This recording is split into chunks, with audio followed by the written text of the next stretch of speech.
This is Lightning Power Lunch, presented by Reef Rum on the Lightning Audio Network with Dave Mishkin and Greg Linnelli. Well, Crow's close.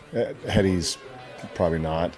But it was, he got to twirl around a little bit and participate in some drills. And then you see Mac and Pointer come on at the end. So I always think that's encouraging for the guys. But the fact that they're on the ice doesn't, expedite when they're coming back. There's still a timetable, but Crow's the closest. Crow's the closest. Get some guys hopefully back. John Cooper trying to give us an update before the game tonight. Lightning and Islanders. We're going to dive into that here on Power Lunch on Lightning Radio. My partner Dave Mishkin on the other side. Steve Ersnick's our producer. Hit us up on X at Bolts Radio, and we will get some comments. We didn't get to everybody yesterday. We want to do that today, but Mish, guys hopefully getting back sooner rather than later, but Lightning's still going to be dealing with a roster that's a little depleted on the back end, but so far so good, and they're going to be looking to do the same thing tonight, which is defend hard, an Islanders team that needs some wins, and they've been dealing with a significant injury. We talked about it yesterday with Kyle Palmieri being out, but Islanders are always a pretty scrappy team over the years to deal with. They always give the Lightning, I think, good games, and you would anticipate with a lot at stake for them having a pretty spirited performance night coming off the loss to Washington the other night. Well, not just the loss to Washington. Let me start with the Lightning, and then we'll get to the Islanders. We actually ran into Matthew Darsh yesterday at the end of practice. He was just walked out of a room in the hallway close to the Lightning locker room and is this your office? He's like, well, I'm using it right now. They actually have an office close to the old building, the Nassau Coliseum. So that sounds like that's his main office. Anyway, put a pin in the Islanders. I'll get back to them. The Lightning had all of their injured players who were on the trip. Eric Chernak is not on the trip. Right. All the injured players who were on the trip get on the ice yesterday. That was kind of the clip we heard from John Cooper. Only one of those injured players, though, is probably in the neighborhood of coming back tonight. That's Crozier, which we heard Coop say. Crozier and Hedman had a full practice, even though Coop said Hedman is not close. At the end of practice, or near the end of practice, McDonough and Point came out on the ice and did some work. And I think that was good to see. It lifted spirits and all of that, but as Coop said, it's not going to expedite their timetable for return. So we're not really certain about 3 of the 4 injuries and 4 of the 5, if you want to include Chernak, but McDonough blocked a shot. So, I mean, we can kind of connect the dots here. Your foot has to heal, and it's just going to take time, right? Some players may have an injury like that heal a little sooner than others. It's good that he is getting to the point where he is back on the ice, but I think it's taken a little bit longer than what they anticipated. But this is the nature of healing, right? It's not an exact science. You can have a range, and then you monitor it and see where you are. So of these players, Crozier is the closest. The team had an optional to the rink this morning, which is a little different than an optional skate when everybody goes. They had a pretty well-attended optional to the skate, though. I didn't go, as you can see behind me if you're watching the stream. I stayed in the hotel. Not everybody went, but a lot of players went, including the 4 players that I just talked about who were injured. So they had the optional on the ice today. Darren Radish was not with the team yesterday, and I think this was well reported that he and his brother Taylor took some time after the Saturday game in New York to spend time with their dad, who's battling cancer. So he had the rest of the day Saturday. He had Sunday. They gave him Monday. He is back.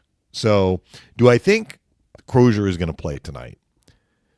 Kind of magic 8 ball, the indication is no. And the reason I say that is the Lightning recalled Max Groshev. So they've brought up what we would call a 7th defenseman throughout this trip. Remember, they had Groshev up and then before the trip, and then they brought up Simon Lundmark for the 2 games they played right after Thanksgiving. They sent Lundmark back, and now Groshev is back up. That, to me, is a sign that this is an insurance call-up, in case somebody who is supposed to be in the lineup can't play. If Crozier's return was like as imminent as tonight, I think we might not have seen the Groshev recall. But we'll see. I mean, it's not like they had a full skate. It's not like the extra guys stayed out there late. So we'll have to find out tonight. So it's good that Crozier is close to returning. Sure. But if you were to ask me right now, I would expect the Lightning are going to basically use the same lineup that they've used the last couple of games on the road trip, except that I would see Vasilevsky getting the start because Johansson played on Saturday against the Rangers. So this will be Vasi's game. And the Lightning will head back home for a quick stop to Thursday, Pittsburgh, and then the Islanders again on Saturday. And then they're back out on the road for another week with another back-to-back at the beginning. So look for Johansson to get one of those games basically a week from now. They're going to play Toronto on a Monday and Montreal on a Tuesday. So look for Vasi maybe to play the 3 games this week. I wouldn't be surprised if he gets the 3 games this week. That's what's going on with the Lightning. The Islanders are a team that has had a lot of injuries. Like you talked about Palmieri. He's just one of a number of players they have injured. So when we were talking about like the condensed schedule and the wear and tear, and I was like, well, not every team has had a lot of injuries. The Islanders have had a lot of injuries. I mean, first of all, Semyon Varlamov has been out all year. So they've had David Riddick, who's actually played pretty well for them, kind of alternating with Ilya Sorokin, although Sorokin looks like he's going to get the start tonight. Yeah. So Riddick has basically been a substitution for Varlamov, and I don't know the injury situation of Varlamov, but Riddick's an NHL goalie. Like he was in LA the last couple of years. You know, he's a lot of experience, and he's played well for a while, them. wasn't he? He was in Calgary. Yeah, he's bounced around a little bit, but he's a quality, NHL goalie, and they're using him, and he's doing well. They have the injury to Palmieri. That's an ACL. He's out long term. Yeah. Alexander Romanov pushed into the boards by Mikko Rantanen. He is out long term. They are also without, and this is a pretty significant loss for them, J.G. Pajot. He is not out long term. This is one of the players that Matthew Darsh mentioned. So it's kind of like, how often do you get to talk to the GM? Usually not that often if you're like a media member, right? Like I think I had heard from some people who were kind of in the New York market. Maybe when we saw the Rangers, they were talking about, because some of the people that cover the Rangers also cover the Islanders. They're like, yeah, Matthew Darsh might have been the Devils actually. Matthew Darsh was, really forthcoming, and, he is forthcoming. He's very talkative and friendly and all of that. You start a conversation with him, he'll talk to you for 15 minutes, right? But he has scheduled times where he's going to meet with the media.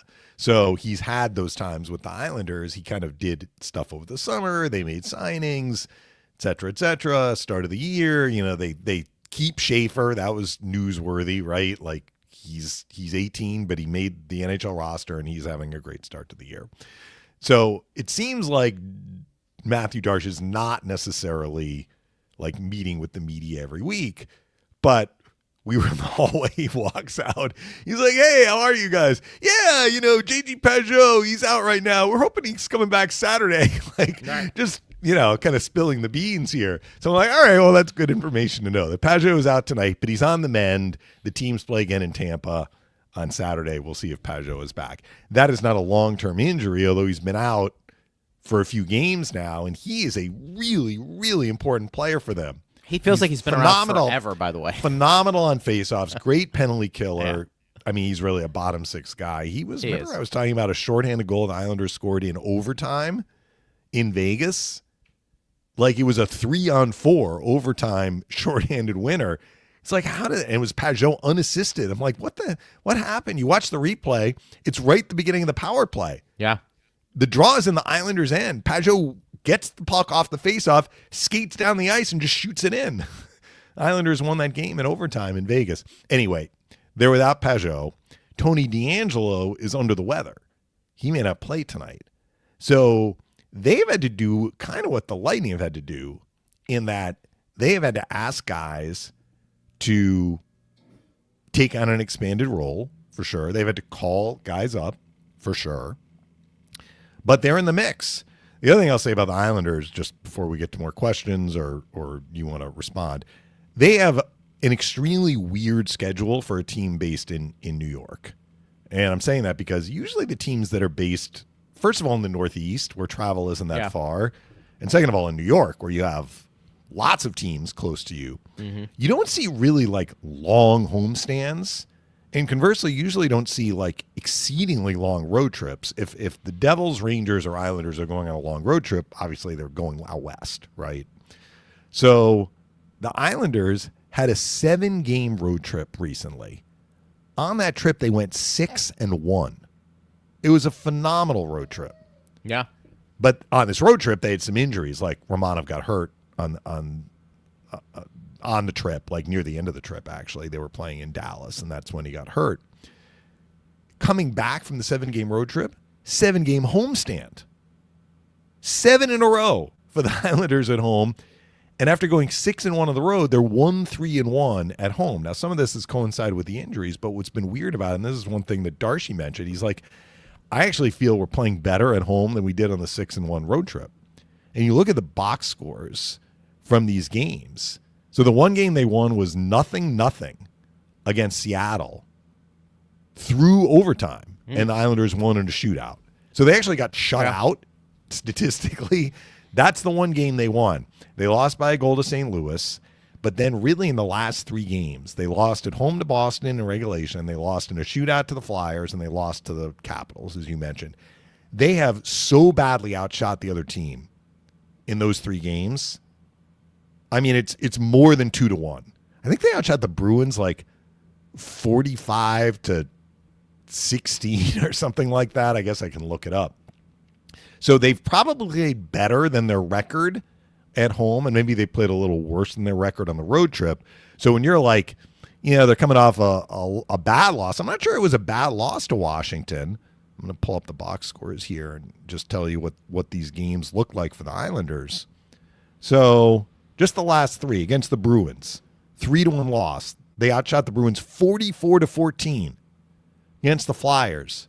4-3 loss in a shootout. They were down 3-0. They tied the game 3-3. Shots were 31-21 Islanders, and then they lost to the Capitals 4-1. 2 empty netters for the Caps. They outshot Washington 31-19. They are leaning on teams. So I'm not sure that they are really struggling with their play. They're not getting rewarded, and right now they're a little snake-bitten offensively. But if you're putting 30-plus shots on net regularly, at some point the dam is going to break a little bit here. I guess it did against the Flyers because they scored 3. But in those other 2 games, against the Bruins, they had over 40 shots. They only scored 1 goal. So they're probably saying, we just need to keep doing what we've been doing, and eventually this is going to turn. So that's what the Lightning are facing tonight. I know I went on there for a little bit, but to give you the picture of the Islanders and where things stand. It's good to have that type of shot volume. You wonder, are they like a Carolina Light from that perspective? They got some horses. But they haven't been doing it all year, Greg. So they have scored goals 10th. In other games for sure where they're not putting 30 shots on net. They're 10th in the league, in shots per game. That's decent. We can get into a guy that we have talked and referenced about in Schaefer and what he's been able to bring to the table because he's been dynamic. I look at their roster, and again, I like to do this with each opponent. I've made this comment before when it comes to Detroit. Quite frankly, I think it's been the knock on the Islanders for quite some time. Maybe Schaefer changes that mindset. I think they have good players and maybe not a ton of great players. Bo Horvat's good. I think a solid player, no doubt. Another great face-off guy, too. I'm not sure he's super. I think Barzal, we've always felt like maybe was the closest guy to that they had on their team. He's a good playmaker, for sure. Jonathan Drouin they have, but we've seen Drouin over the course of his career. He's a good playmaker. Anthony Duclair, former Lightning player, has been with him for a couple of years right now. I like their roster. I don't know if it's one that you can win a cup with at this point. But maybe Schaefer changes some of that conversation on the back end because, he's a plus. He's 7. a game breaker. He's a game breaker. Yeah, that was the other. Darcy just mentioned he's like skating top 2 in the NHL. Yeah, and that's what he said. We're probably. I don't know if he's saying on D and Makar is the other. That's what we've heard about Schaefer. We heard it from Brendan Burke. Remember when he joined us in studio? Yeah, for sure. That could earlier be their this guy. year. Yeah. That could be the guy that does a lot of great things on the blue line who can be dynamic from that perspective. So I get that. It will be interesting to see, I think, how they're able to navigate the waters here with some injuries. Does Schaefer, what's his play look like as the season progresses? Because we always talk about, a rookie going through some ups and downs, even one as talented as him. That may not be the case with him. I've always liked the Islanders' back end collectively. I think it's been pretty good. So I will be curious to see how tonight's game plays out. But I think a lot of people, the eyeballs will be on Schaefer and how dynamic he has been and potentially could be tonight. So yeah, that is one thing. I mean, I'm curious to see. I'm curious to see him too. And it's not just that he can score, which he is scoring, like he's producing points. He's got 4 power play goals for the Islanders, and as a team, they haven't done very well on the man advantage this year. They're 29th coming in, so he's doing some heavy lifting for them of the power play goals that they're scoring. But his skating is an asset defensively. Yeah, for sure. Because he can get the puck and he can skate with it. And no doubt. Basically alleviate trouble. He's not the biggest guy. I mean, you just look at him, and I mean, he's 18, so he may grow into his body more.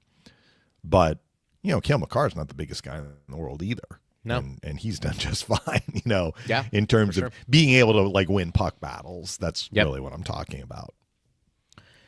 Hit us up on X at Bolts Radio. If you want to get involved in that conversation, you certainly can. We want to get to By the way, congratulations to Brandon Hagel, who was named the second star of the week. He's playing his 400th game tonight. He's on a career best 5-game goal streak. Speaking of Brandon Hagel, how about this question, Johnny, on the spot? Mythos says, curious on your thoughts about Brandon Hagel being the next Lightning captain. Still a few years away, I'd say, but I think he has all the qualities and skill to be an amazing captain. Yeah, so we don't see what happens behind the closed doors of the locker room, and that's true for everyone. But, I mean, what we see from Hagel is certainly, fire, right? Like, he's a fiery competitor, and he's unafraid to kind of speak the truth, right? We hear that from him post-game. He speaks the truth when things are going well, when things are not going well, when things are going well for him, when things are not going well for him. He is very honest about making a fair assessment when the cameras are on him. Now, that's not the only part of being a good captain, but accountability is, I would say, one part of being a good captain, and he certainly shows that. But I'm on board with what Mythos had there in the post. Usually, not like this all the time, but I think for the most part, captain goes to the best player. I mean, a lot of times it is. I remember, Jaromir Jagr was the captain of the Penguins, and was Jaromir Jagr the best leader, or was he the best player? It was probably some of both. He kind of led on the ice. He led on the ice, so that's fine. But I think when we look at captain, somebody who's willing to speak after games, give you an honest assessment of what's happening, but somebody also who's going to work really hard and be a performer. Hagel has a lot of those qualities. Cirelli probably has those qualities too, and you might want to look at him as somebody who could be a captain. I don't think it's a coincidence that the Lightning have been in a position over the years, partner, because they've had more than one person be a captain. I mean, we're leaving out Ryan McDonough to a degree, but how many people would look at him and say, yeah, he could wear a C? He could wear a C. He has worn a C, but I think Mythos was saying a few years down the road. Yeah, for sure. But the Lightning have a lot of those guys, I think. But I like where you're headed with that, with Hagel.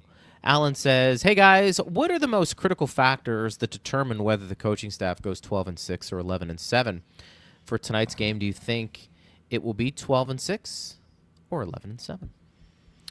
We've addressed this before, Alan. So some of it is how's the team playing. When the team is winning, going with 11-7, Coop tends to keep it as 11-7. Right now, the team is winning with 12-6 until some players come back from injury, which would kind of force a change. I mean, it seems logical that they would keep 12-6. Some of it is based on your personnel. Some of it is based on what the other team can throw at you. I mean, we kind of have a little bit of a wild card factor here with Curtis Douglas, who's been a regular in the lineup recently, but earlier in the year, it was like the Lightning are going 12-6, Douglas is in. The Lightning are going 11-7, Douglas is out. So some of it was based on who does the other team have that you might want a Douglas. Some of it is we really want the seventh defenseman. From a lineup standpoint, dressing the 7D gives you an extra defenseman in case you lose one, you still have 6, and you can double shift.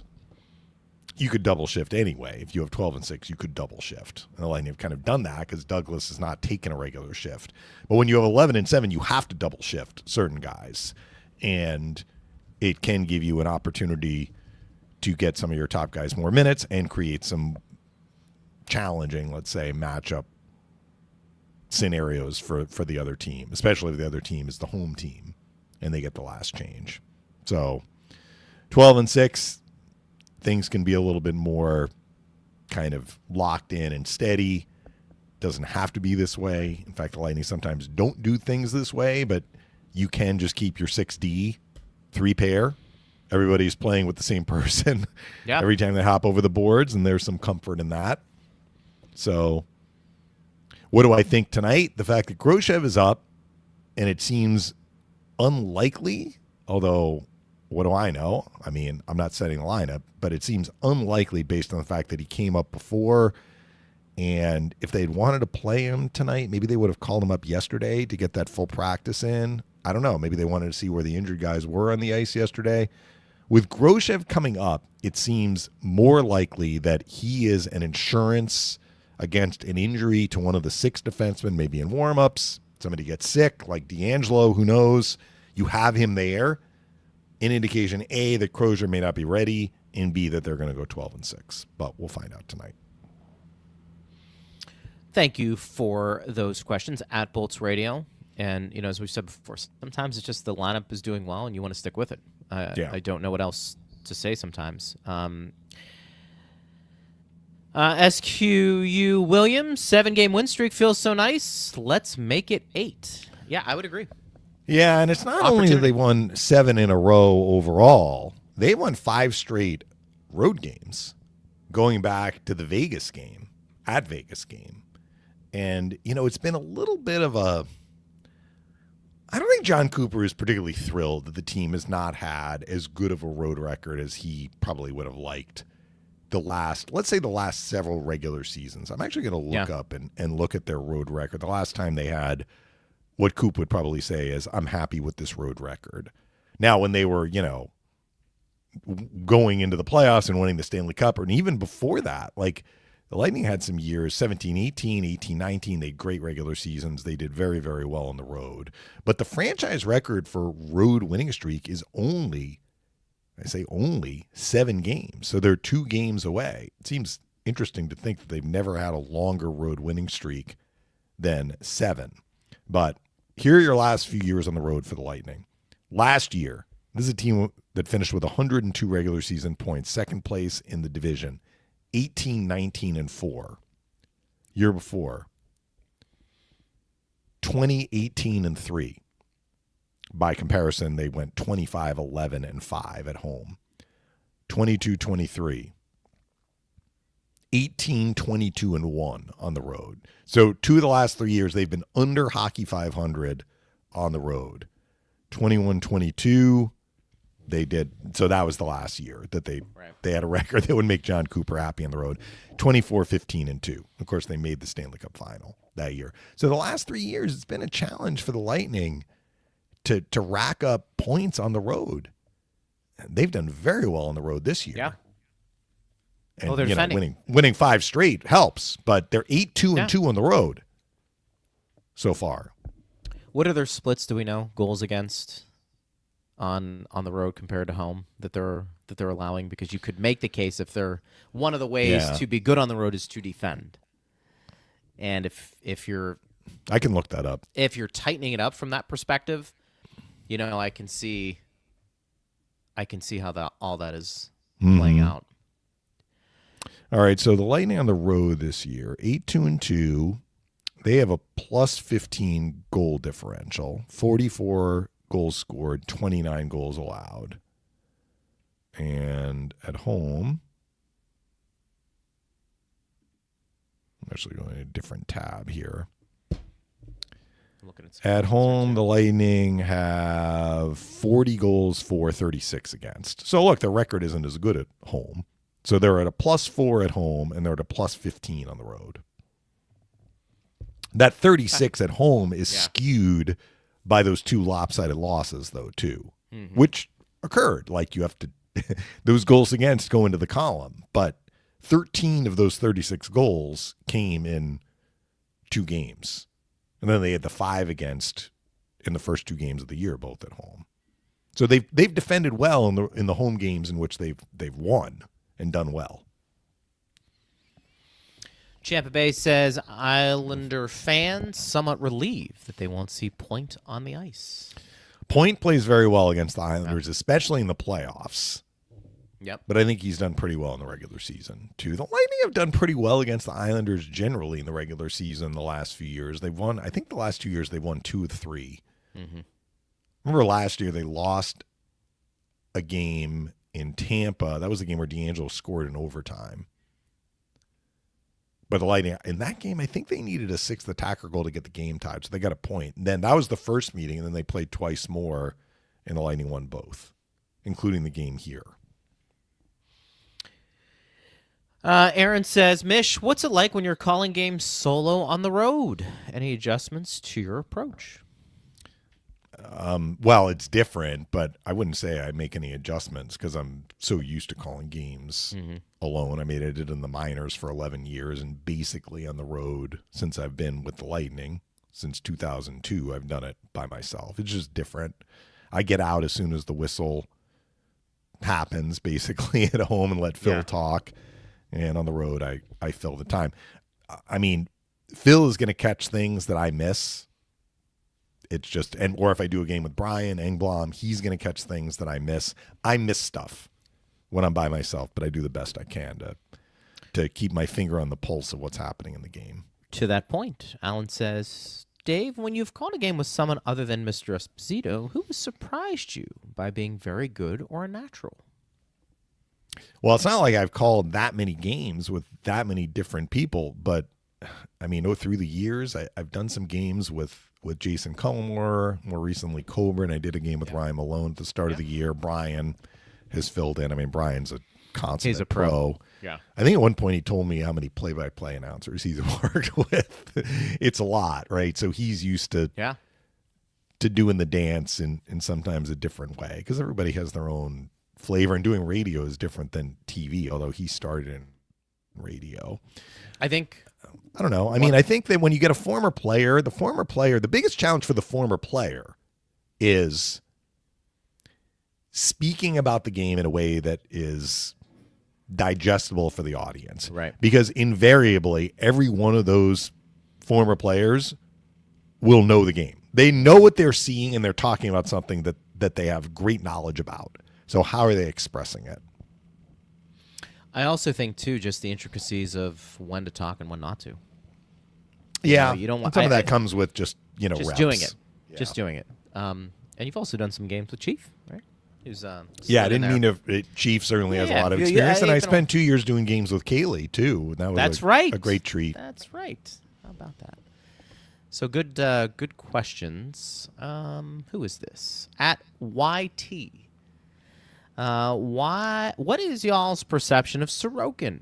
I remember hearing a couple of years ago he could end up like Igor on the Rangers. He's a good option, but does he have shortcomings compared to the known elites? That is probably not a question for me. That would be more of a question for somebody who really knows the position. I mean, I agree that Sorokin has had, through the years, he has had very good numbers with the Islanders, but the Islanders have not done maybe as well as they would have liked with him in net. Unlike the Rangers, who've had some bad years, but with Shesterkin, they have gone deep in the playoffs too. Like Shesterkin has had more of a resume in the postseason than Sorokin. And at this point, Sorokin, I mean, it's not like Sorokin is on pace to play 60 games this year, I don't think, because Riddick has played a fair amount. Well, I mean, the split is 17 for Sorokin, 9 for Riddick. So Sorokin's getting 2 out of every 3. So maybe I need to amend that. I had seen recently, though, it almost looked like they were splitting. every other game. You know, my untrained eye,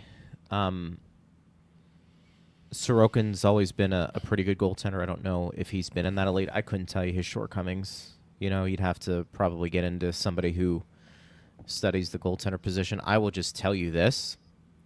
I think Varlamov, who was also on their team, was probably more of a true, I don't want to say superstar in that, but he had some really good years. Mm-hmm. He had some, I mean, I think he had a couple of 40-win seasons.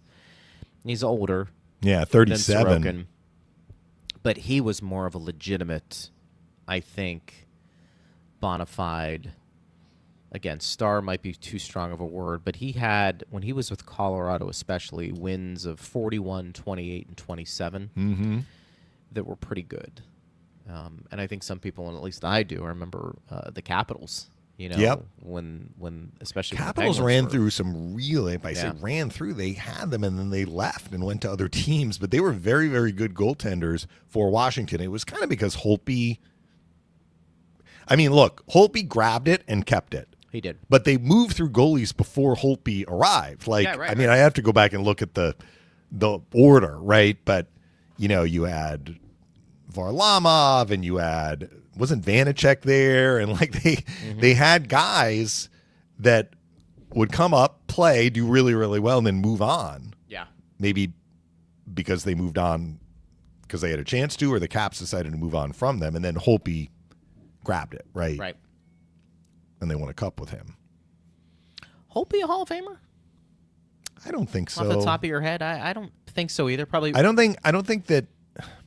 Really good. So he was there. So remember the trajectory of the Caps. They won the cup in 18, but they were a little bit of a surprise team that year because their regular season hadn't been as good as the previous 2 years when I believe they'd won the President's Trophy. For sure, they won the President's Trophy the year before. They may have won it 2 years in a row. They were a high seed the previous 2 years, and Pittsburgh knocked them out both years. Those are the 2 years the Penguins ended up winning their cups back to back. So that certainly stuck very uncomfortably in the Capitals' craw. But if Holtby was the goalie, and I'm pretty sure he was, he would have racked up a lot of wins. But I think his time kind of flying among the very, very, elite of the elite in the NHL goalies, among NHL goalies was shorter than you would need to get into the Hall of Fame. But I'm saying that without looking at his career stats here. I mean, all right, I just lost it, did I? Hold on. Listen to some of these You goalies. call it up. Yeah, I'll look at Holtby. You go ahead. I mean, Samsonov, right? For Washington, yeah, I forgot about him. How about Vanacek? Yeah, mention him. Halak, he played only 1 year, but I think that might have been a trade acquisition. Grubauer. Well, he knocked them out of the playoffs one year, the year he was in Montreal, where he was playing ahead of Carey Price. Grubauer was famously, he supplanted Holtby in the first 2 games of the 2018 playoffs, and then they went back to Holtby, and Holtby never gave up the net again. I mean, they've had some good netminders. They had Vokoun for a little bit, for a year. Justin Peters, who, played some Phoenix Copley. Always, Holtby finished with 299 wins. So that's right on you're getting into the conversation for the Hall of Fame. You have 299 wins, plus a cup. So look, let me back off what I said earlier. So he kind of grabbed the net sincerely and fully for the Capitals in 14-15. Prior to that, he was kind of like halftime. I mean, he played, so 12-13, which was a shortened season, he played 36 games. 13-14, he played 48. I'm not sure if he was injured that year. That was a bad year for the Capitals. They missed the playoffs, and then Trotz came in the next year. So starting with 14-15, 73 games, 66 games regular season, 63 games, and then 54 games the year they won the Cup. Coming out of that, the Caps had a very good year the next year, but got bounced out in the first round of the playoffs, played 59 games, and then the COVID-shortened year, which was his final year in Washington, he played 48. So that stretch of time, basically you're looking at 8 years. 8 seasons of being mainly the guy or the guy in Washington is where he racked up almost all of those 299 wins. Is 8 years of excellence enough to get into the Hall of Fame? That's a question for the people who vote on it, not me. But some would say that's what got Eric Lindros into the Hall of Fame. Didn't have a ton of years where he was maybe at the top, but his years that he was pretty dominant, that was able to qualify. Yeah. So I don't know. It was just an interesting. Holtby was always, it felt like on the cusp of being that guy. I mean, we got this conversation with the goaltending from the Islanders and who they have, but it's always an interesting debate, I think, when it comes to that position. Chris says, in terms of injuries, the average man games lost this year so far is 73. Vancouver has the most with 131. Detroit the least with 20. Tampa Bay has lost 86, and New York has lost 76. Injuries this year are trending a little higher than the past 2 years. I think this is based on our conversation about the condensed schedule. So thank you for the information, Chris. So the two things I take out of that, well, the one thing I take out of it is a little higher. He said a little higher, not a lot higher, but it is higher.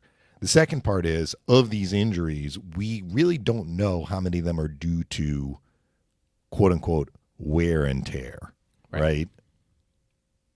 I mean, Alexander Romanov would not have been injured had Rantanen not shoved him into the boards. That was not a wear and tear injury, right? Kyle Palmieri got tied up a little bit, leg got twisted. So, yeah, there was a play there, but was this due in some way to wear and tear? Unclear, right? Unknown. Because that was really the question we were asking. Because if we just had a regular schedule, it wasn't condensed. Because the schedule is condensed because they have to allocate the 3 weeks in February for the Olympics. If it weren't condensed and we had the same number of injuries, we'd probably just say this is just one of those years where guys are getting hurt more often. Sure. This year it's harder to know because we're not looking, injury by injury and trying to assess. The pulls, the tweaks, like those would be the wear and tear, right? Not I got checked into the boards and separated my shoulder or whatever. Adam Fox's injury. Fox would have been healthy if not for the Brandon Hagel hit. It was a clean check, but he checked him. That's why Fox is injured, not because the schedule is condensed. No, but then you can be more susceptible to the wear and tear after you get one of those injuries too. So that I mean, they all play. We need a an part orthopedist on to tell us. Yeah, I mean, they're all going to play a part. I don't know. What it does is when you have these breaks in the schedule, whether it's the Olympics or certain tournaments that are in the league and it interrupts them, I do think it puts there's additional mileage potentially that is going to be put on a player that even if it's not coming in the form of an injury, if you are playing X amount of games, whether it's more or whether it's in a condensed way, does your shelf life in becoming a productive player decrease by maybe a year? Maybe 2. In other words, do you lose your top end speed quicker? Towards the end of your career when maybe you would otherwise have it, but are you losing something from your fastball? So we talk about the wear and tear from that way. I mean, I have no idea. I do know more games is going to cause more opportunities for you to get hit. There's going to be more tread, wear and tear, and then on the mental wear and tear, which is a completely separate great point by category. You. But I mean, that can have an effect. Great point. I think that is retrievable. Like you're just maybe you get a little burned out, or burned out is probably not the right way of putting it, but you hit a wall. You do. You can eventually get over that wall, but it may take you a while. Yeah. To kind of get the engine restarted. I would agree with that. That's a great point on your end. Greg says, man, that Rangers game was a clear example of a consistent offense is a good defense. Every time the Rangers got the puck, they had to go through a line change. Thanks for the show. Yeah, don't get used to seeing games like that, though. I think the idea is a good one. Like, if you can have the puck in the offensive zone and make the other team play defense, they're going to get tired and go for a change. It was like on steroids, though, in that Ranger game for much of the game. That's why, those games don't come around very often. And when they do, you're really hoping you don't get goalied. You really want to win those games when you that badly outplay the other team. I didn't watch that Islander-Boston game, but 44-14 were the shots, and they lost.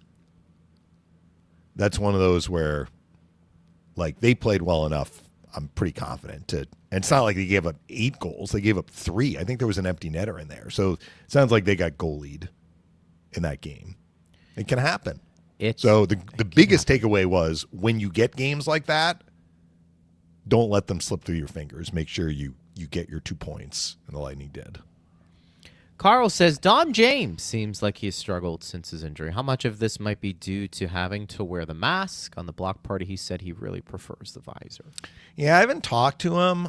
So part of this is he's getting less ice time. Now, is he generating fewer chances, which I think he is generating fewer chances, and that's why he's getting less ice time? Or is he getting less ice time because...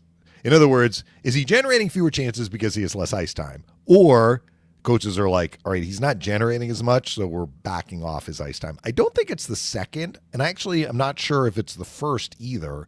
I think this is a byproduct of the way the Lightning's lineup is set up right now, where, Paul came back, and, James occasionally is getting in with, we'll say, top 6 guys. Remember there was that little stretch of time before Braden Point got hurt where he was playing briefly with Gensel and Point, and he just didn't really get settled there.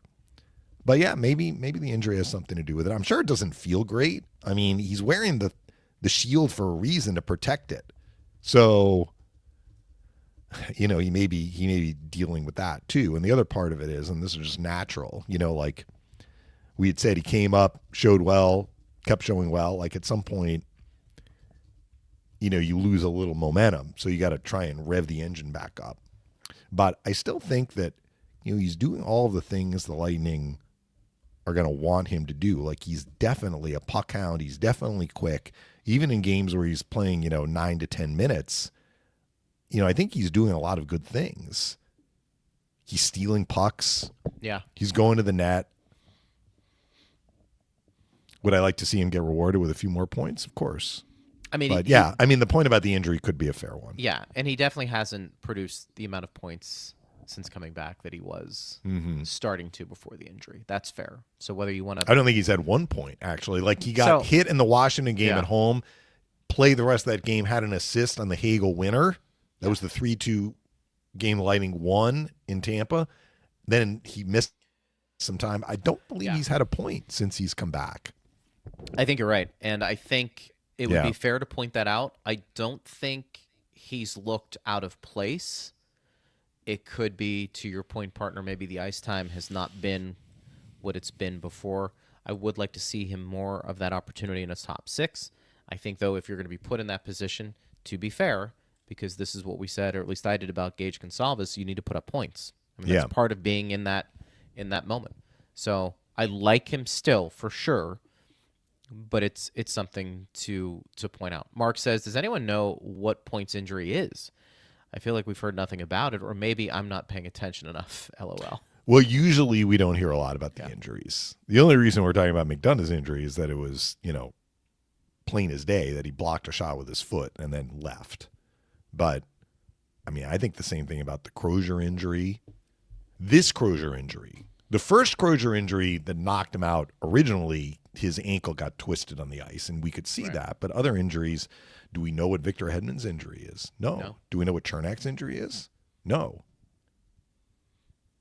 Coop said it was different. So Chernak missed, 2 or 3 games, came back, played in the at-Washington game. Lightning have had a lot of injuries in games against Washington, played in the at-Washington game, and then got hurt again, and Coop was like, this is a different injury. So the team is not required to tell everyone what the injury is. So the simple answer to the question is no. And it's not surprising that you haven't heard anything about it. Just that timetable for return. And Coop said a little bit of a ways to go. Tonight, enjoy some Reef Rum, smooth, versatile, and now pouring at Benchmark International Arena. Order a Tropical Wave or a Lightning Mule, and taste why fans are switching. Reef Rum is a premium craft Florida local rum built on authenticity, quality, and easy drinkability. As for Reef Rum by name, go Bolts, enjoy responsibly. Please do. And let me know if you've listened to this ad and then purchased it. Yes. Because we or had it at Benchmark International We call that Arena. conversion. Yes. Conversion. Marketing man, you are. It's Walter Blue. I guess that's what it is. Moving Lily to the right side has been crucial to how well our D has been playing with all of these injuries. What do you make of that, partner? Well, I like him on the right side, but they've had Moser on the left. They could have had Moser on the right side. Yeah. So I'm not sure that they had to move Lilleberg to the right side. The way they wanted to work the D, they did. He's been playing mostly with Destu. I think they've been a good pair. He's played well, and we've said that. I think it's reflected in his plus minus, and I think he's like +8 for the year. Yeah, but I'm gonna actually look up recently. So he had a stretch of 3 games where he went +2, +2, +2. That helped him +6, and then a couple of games before he was +2. So +8 during the win streak. So Lilleberg is a little bit different in terms of his skill set than a Radish or a Destu, Crozier even. Guys we've seen come up as well. Mm-hmm. All 3 of those guys, different skill sets, but have all played very well. And Lilleberg was the one I think a lot of people wanted to see more of or more from. Taking penalties, I think, mainly was it. And maybe at times not being as good with the puck in your own end when there's pressure. He's a young defenseman. I know Brian Engblom likes him a lot. I know Phil likes him a lot. I think next to Darren Radish, Lilleberg has made some tremendous strides here that has gone unnoticed a little bit because everybody else is playing well. Destu comes up, doesn't look out of place. Crozier, we've talked about. He's been up and down in terms of being injured. Carlisle's come in. But Lilleberg, I think, from the start of the season till now, he has made some consistent improvement in his game. And that's big, especially for a guy. Again, you take a look at Chernak, who's a thumper. Much like they don't have much in terms of offensive defensemen beyond Hedman, although Radish is that guy.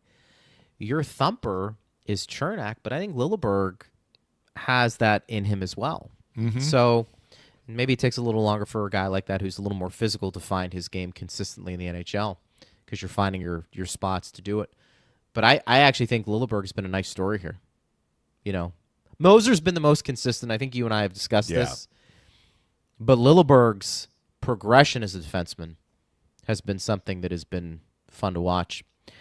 At Ken Anderson says, why is McDonough on IR and not long-term IR for cap relief? He's going to miss 10 games. They didn't need to put him on long-term injury. They could put him on IR and not go over the cap. So if you don't have to put somebody on LTIR, you don't. You can, as the fan pointed out. Now, Hedman is on long-term injury. I think his salary was already counting against the cap, but whoever they brought up to replace Hedman would have pushed them over the cap. So that's why they put Victor on long-term injury. It's Walter Blue again, says, guys, what do you think about Holmberg this year? I don't think his stats reflect just how much he's been contributing to the team. Well, I think we've been singing his praises, haven't we? And I also think injuries probably have prevented people from really looking at his impact game in and game out. He's been in, because of injuries. We haven't seen a ton of him, but what we have seen from him, and look, his teammates talk about this, the coaching staff acknowledges this, he's a really hard guy to get the puck from. I think that's a unique skill set. Yep. I actually do. I think, and probably for a line that is made more for grinding and keeping the puck in the other team's zone, that's a great skill set to have. You look at the 3 players, and they are not identical players. They really aren't. Girgensons, Holmberg, and Gord. So what does Holmberg do exceptionally well? When he gets the puck, he holds onto it, right? But he doesn't just play keep away. He moves it to an area where it's supposed to be moved. So he allows that line in some ways to control the puck. Gergensen's, what we've really noticed this year is he is skating in a straight line and attacking the net, and he's looking to shoot. So he's also capable of like tracking a puck in the offensive zone, but they're not really asking him to hold on to the puck as much. He gets it, he moves it, right? But if he has an opportunity to shoot or take a puck to the net, he's doing it. And that's on entries into the offensive zone. Then you have Gord, who's like buzzing around, right? Sure. So Gord is constantly in motion and around the puck. So if you have a guy who holds on to the puck and allows you to have possession and then working into the offensive zone, and then you have a guy who's buzzing around and collecting a lot of pucks, particularly if they're rimmed, and then you have another guy who is strong in the puck but also looks to take it to the net. I mean, they're not all identical, although I will say Gord and Holmberg do look to take it to the net. You know, Gergensen's does look to hold on to the puck. He doesn't look to just get rid of it. And Holmberg does look to shoot if he has a chance to shoot. So I'm not saying that they're completely different, but I think that they all complement each other very well to allow them to get the puck into the offensive zone and then hold on to it. And also get the puck out of the defensive zone, which, you know, is really, if you're in your own end, you have to get it out first before you can go to work in the offensive zone. It's been fun to watch. I will say that because I do think that line has the potential to be even more valuable if and when the Lightning get into the playoffs too, because I think that'll be a big deal. At K Bay says, as a Bolts fan in Canada, there's lots of attention on the Bolts and their defensive play. The downside is Canadian media is speaking very negatively on Braden Point being on Team Canada. Well, Braden Point is on Team Canada. He's already been named to the team. Guess they have a problem with that because he's injured, because other and he hasn't he's not had a good year so far. Right. But I think also there are other Canadian players who are not on the team that the Canadian media is looking at. Well, you're going to have that they should get a spot, right? But you're going to have that every year for them. You're going to have that every year. But for Braden Point to have 11 points in whatever number of games he's played and be minus 11, actually I said that. Let me make sure I know he's minus 11. So does have 11 points in 21 games. He's minus 11. Look, that is not Braden Point like. And the Canadian media is like, Canada must win the gold medal. How is Canada going to win the gold medal? Well, Braden Point's having an un-Braden Point type year. Why is he taking a spot? Who is he taking a spot from? You're gonna, and I'm not. This isn't on you, but you're gonna take a spot away from a lot of really good Canadian players. There's a lot of them, of course. I mean, we had the conversation I saw a couple of weeks ago. It was Tom Wilson and Connor Bedard. You know, like that was a roster. Who's the 12th spot. forward? Yeah, right. I mean, and I acknowledge. Do you think Bedard is a better long-term bet to have a more productive career than Tom Wilson? Maybe, but I will tell you, I am not going to quibble if Tom Wilson, if I was a Canadian fan, was on the roster and Bedard was not. Yeah. This is different than, you know, if you're having a conversation partner and, you know, Mary Lemieux is left off the roster. Like that's not going to like that guy needs Sidney Crosby. I mean, name the Canadian. I mean, Steven Stamkos in his prime. Braden Point's won championships. He's been an elite player for a long, long time. That's one of those where you have to look beyond this year and say Braden Point at any moment could turn into one of the best players in this tournament. That's a gamble on our part and they're not going to do this, we're going to keep him off the roster. That's just not, he's a proven commodity. Is he dipping this year? Sure. Look, the eternal optimist could say, what if he goes to that tournament, the Olympics, and has himself a tournament and ends up using that as momentum heading into the playoffs? I mean, that could happen. I have a hard time having that argument when the track record is such that I think a player like that deserves the benefit of the doubt when it comes to the analysis of his play. But then again, K-Bay's been saying she's in Canada, so I get it. It's a different. Well, that's how the Canadian she's saying. Was it a she, K-Bay? Well, I'm assuming K-Bay. If it's not, I apologize. If it's not, whoever you are, K-Bay, you were relaying what you were hearing, and I'm not surprised that that the Canadian media is talking about that, because even I have heard a little bit. Well, Aaron is responding to K-Bay and says, yeah, the Kuiper and Bourne show talking about that yesterday. They have been implying that Cooper is influencing the roster. Same said about Cirelli. All right, so this is veering into the ridiculous, because Braden Point was put on the team last year. Yeah, right. That choice was not made by John Cooper. The first few Canadian players, just like the first few players for the other teams, they were put on by the GM and the assistant. Now, Julian Breezeball is one of the assistant GMs. Now, is it possible that Coop is politicking for Cirelli? I mean, I guess it's possible. I'm sure that the coaching staff is having conversations with the management, group, but Cirelli and Hagel did a lot of good work for Canada in the Four Nations face-off. In some ways, that may count for more than whatever a player is doing in one singular regular season leading up to the Olympics.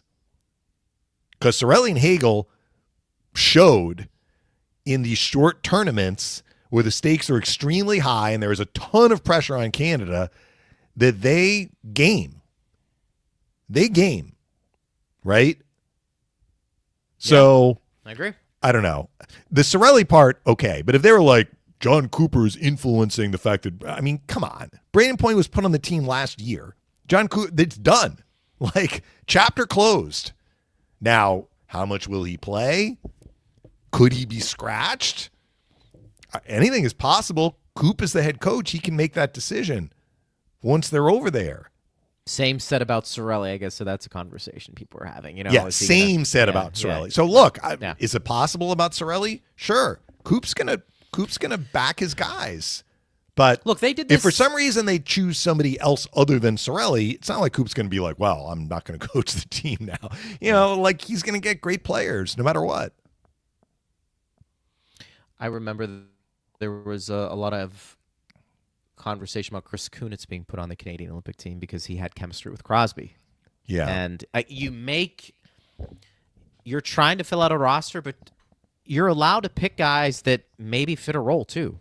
Right. I mean, that's part of this. It's not a fantasy roster. No, it's not like you're just taking stats and adding them up. Yeah. Like I would agree. You need to put a puzzle together and have all the pieces fit. I'm not saying that pro Hagel Cirelli or anti, but I mean at this point Hagel should be on the team, right? I would agree with you. He's among the leaders in most categories among Canadian players. There's going to be a lot of Canadian players who think they're worthy who aren't going to be on that roster, and it's going to be the same for the U.S. It's going to be maybe the same for Team Sweden. I don't know, but there's a lot of good players that are going to be left off. You can only take so many. And the last thing I'm just going to say about this, if Brandon Hagel is on the team, and I think he will be on the team, John Cooper knows that the Hagel-Cirelli dynamic killing penalties, even just forgetting 5-on-5 for a second, if you put those two guys out there when you are killing a penalty, they are a threat shorthanded. And they are a threat shorthanded. They are stronger together than they are apart. They're good apart. They're even better together. Show me another forward tandem where you have two Canadians who are eligible to be on this team. Show me a tandem with any other team in the NHL where those forward tandems, two forwards, same nationality, are as dangerous together shorthanded as Hagel and Cirelli. That in and of itself, if you're Canada, is a strong argument to take them because you can put them out there killing a penalty and the other team's like, we got to watch a shorthanded goal against. As opposed to like, look, Brad Marchand and Sidney Crosby can team up and score a shorthanded goal. Yes. But how often have they played together? Not nearly as much as Cirelli and Hagel. Yeah. It's a good point. Let's end with this one. Isaiah Vassie has been dominating in his last 5 starts. I mean, there have been some games where he hasn't been asked to do as much. Yeah. Like I think that Flyers game where he had a shutout was a fairly, like it was a quieter game for him. Other games he's been asked to do a lot more. Like the third period against Calgary, he was outstanding in that third period. But yes, there is no disputing Vassie is playing really, really well. And I would even say beyond the last 5 starts. He had Yeah. he had a forgettable game, let's just say, against the Rangers at home. Take that game out, though. Look at the body of his work for really much of the last, what do we want to say, month, 5 weeks. We'll get to more of these questions tomorrow. We're going to be recapping the game tonight. It's a 7 o'clock start, so that means we're going to be on the airwaves at 6:30. So make sure you tune in. I'll be talking to Mish a little closer to puck dropping. Eric Erlinson, Ben Pierce, Bobby the Chief Taylor will be joining me. And then, of course, we do the last call after the game with Chief and E. So make sure you stay tuned for that. Partner, I will talk to you in a few hours for a game night tonight. Good Talk job. to you in a few. Thanks to Steve Ersnick. Thanks to Jared Johnson as well. Thanks to you for listening. We always appreciate you guys. You have been listening to Power Lunch. I'm Greg Linnelli right here on Lightning Radio.